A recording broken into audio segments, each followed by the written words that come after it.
Écoutez cette petite histoire en français. Écoutez-la plusieurs fois, avec et sans le texte.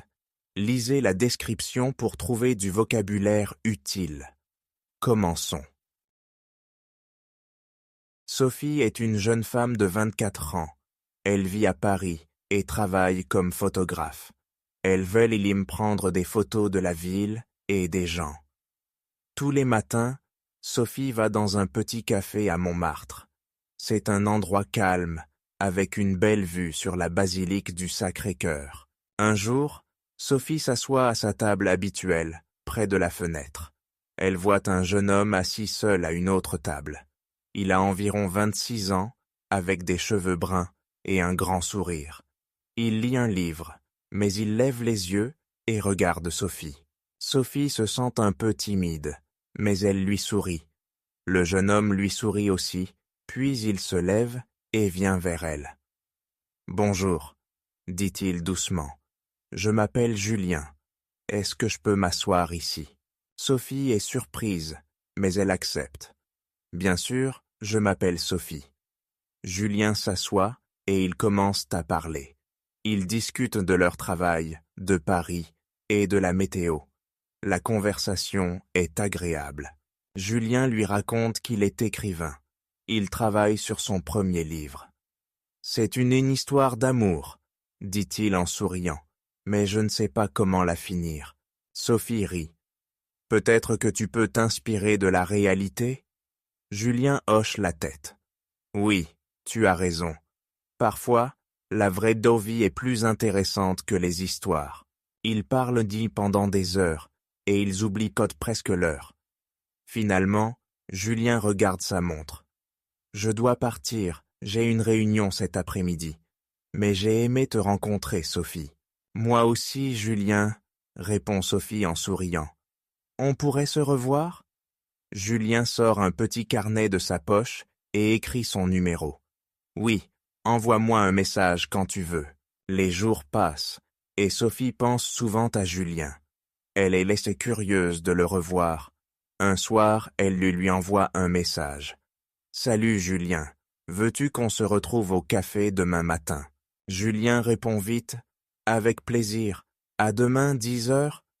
Sophie sourit en lisant le message. Elle est un peu nerveuse, mais aussi excitée. Le lendemain matin, Sophie arrive au café un peu en avance. Elle prend la même table près de la fenêtre. Elle commande un café et attend. Julien arrive bientôt, avec un grand sourire. « Bonjour Sophie, » dit-il en s'asseyant en face d'elle. « Tu es encore plus belle que je me souvenais. » Sophie rougit un peu, mais elle est contente. « Merci Julien, toi aussi tu as l'air bien. » Ils parlent mais de ce qu'ils ont fait depuis leur dernière rencontre. Sophie montre quelques photos qu'elle a prises et Julien parle de son livre. « J'ai pensé à ce que tu as dit, » dit-il. « J'ai ajouté des éléments de ma vie dans l'histoire. C'est mieux, je crois. » La conversation devient plus sérieuse. Julien parle de ses rêves et de ses espoirs.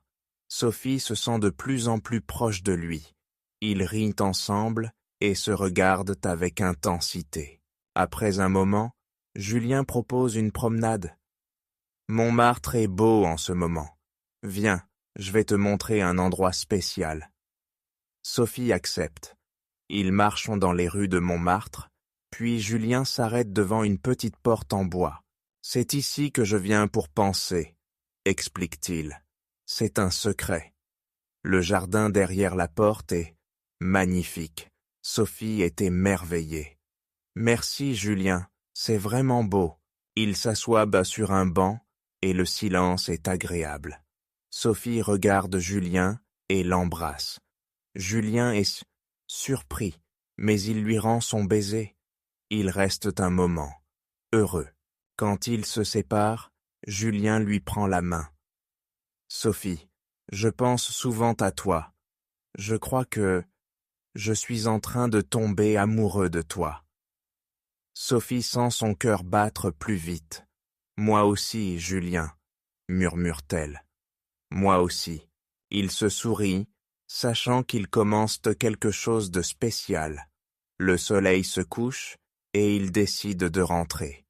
Avant de partir, Julien regarde Sophie et dit « Sophie, je veux te revoir et voir où cela nous mène. » Sophie hoche la tête, émue.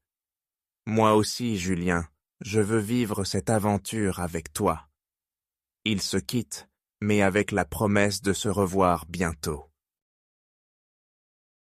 Merci d'avoir écouté cette Étarfolie d'histoire. Écoutez une autre belle histoire sur notre chaîne, ou suivez nos cours de français. Et n'oubliez pas de répéter cette histoire et de l'enregistrer pour plus tard. Vous faites du bon travail. Continuez à apprendre le français.